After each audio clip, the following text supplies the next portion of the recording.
What's going on, guys? So, do you know Greg G? I'm just gonna do a quick video on the two different styles of motorcycle boots that I use and that I wear when I ride. Let's just jump right into it real quick. So, the first type of boots that I wear and that I'll ride with when I'm just kind of casually riding and that I'm just not really going out in some crazy, or I'm not gonna be wearing my track, like you could say, track pants. I wear these TCXs right here.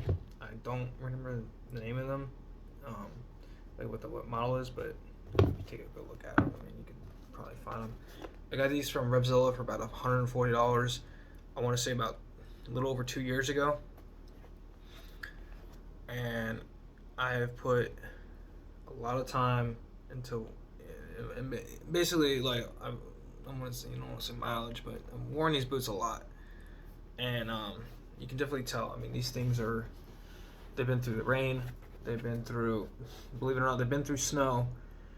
Even though I'm down here in Louisiana, when I was wearing these boots, when I was back home in New York before I left for the military, I used to wear these every single time I rode, and I do wear them every time I ride, unless I'm just kind of running errands on base. I'll throw a pair of sneakers on, but like my high top sneakers. But otherwise, anytime I go out for an actual ride, if I'm going out for a ride or I'm going to be riding for extended periods of time, which, yes, I mean, I should always be wearing riding boots, but this is my go-to boot. These have been my go-to boots for the past, say, 2 to 2.5 years. I rode with these boots when I had my EX250F, so the old pre-gen 250, and I continue to ride with these boots when I ride the Gixxer 750, the FCR 600. The only time I wear my other boots is when I wear my track pants or my leather pants, which the only time I wear those is for that I know that I'm going to be doing pretty hard riding, or and this is all on the street, but I'm not going to go into too much detail about that. Otherwise, I'll wear the track pants if I'll wear the track pants if it's particularly cold out, and I'll wear like a pair of like long johns, and then I'll use my other boots that I'm gonna get into in a second. But these boots they're comfortable to ride in, but when you're walking around for long distances, it's not something I'd say like definitely want to be walking around for hours. When I was on leave, and you've seen all those videos from when I was back home, there was one particular night where I didn't bring a pair of sneakers with me. I was staying at my father's house back home in New York. My friend and I were just having a bender night, just drinking, getting screwed up. And the next morning, after the whole day of riding, just doing shit like that, and then going on a bender and doing all kinds of sort of crazy crap, my feet were torn up.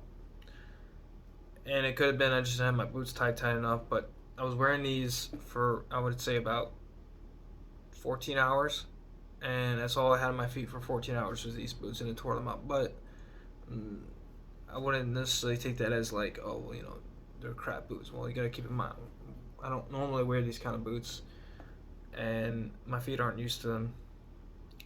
Not that they're sliding around at all. I think I'm a size, I think they're 11.5. And I can't even, the freaking tag's worn off. I have these things for so long. But comfortability wise, for the most part, they're pretty good, and they've lasted pretty long. I'm pretty happy with how long they've lasted. You can definitely tell there's quite a bit of wear on the bottom down there. You can see any sort of grip, which you don't really need much because you're on the spike pegs on the bike, but they're pretty worn through. You can tell on the tip. I've had to glue it down there at one point because the tip was coming off, probably from scraping it on shit when I was really into leaning the thing over. You can tell there's, you can tell just the general way. You can just tell these things have 2+ years of riding on them. So, but they work really well. They're decently comfortable when I'm riding, and I'm pretty happy with them. It's definitely like a good low cut ankle cut boot. if you want to get into a decent pair of boots that are moderately comfortable to ride in.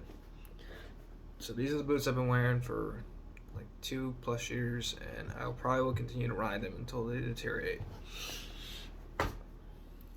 These are my cream puff boots. These are my Formas. So we can get a model number or name, or not Formas, I'm sorry, Cortex. These are my Cortex boots. So in these I wear a size 12. I don't know the actual model of these. These boots are comfortable. These boots are extremely comfortable. There's a zipper down the side with your standard hook and pile with Velcro.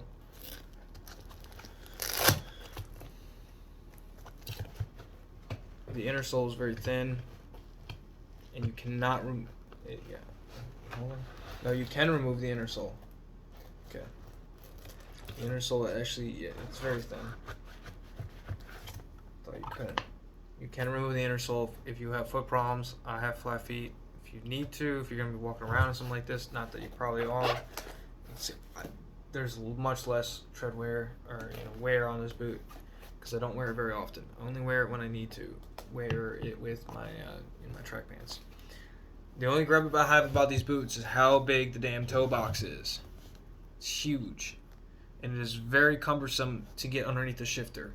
I have to angle my foot down. Let's say normally I'm angling like that. I gotta angle like this in order to get up underneath the shifter. When I first got these boots about a year ago, I was riding the FCR 600, and I could not get my foot underneath the shifter for nothing. And I was kind of getting frustrated, and when I was able to get it underneath the shifter to actually shift up a gear, I was having issues with getting into false neutrals. Otherwise, the boots work great. They're comfortable. I'm probably more comfortable than the TCXs, and for $160, I can't complain. But for $140, I think these were $140 when I paid for them. Now maybe they're like $120, maybe a little bit less. I would definitely go with something like this if you're doing just standard riding. Like if you're just going out and you're riding. I got these because I want some to use when I'm gonna be hauling ass, and I want that protection. So I got a set of these, and for possible, if I ever end up going to a track, I'll have what I need to do that. But I can't really give too much more information about these. The only gripe I have with them is just the freaking toe box. The toe box is way too thick, and it needs to be slimmed down. But otherwise, they're very comfortable boots, and they work perfectly fine. So I hope that helps in any decision making that you guys might have in regards to boots. And I hope you guys have a great day or evening, night, afternoon, whatever it be. So like, comment, and subscribe. It's always appreciated. I appreciate the 85 subscribers that I have right now. So if you like the videos, please share them with your friends, family, whoever it be. And just keep on going. Hopefully we'll all get through this 2020 year pretty soon, and make everybody make it out alive. So God bless all you guys, and hope you are well.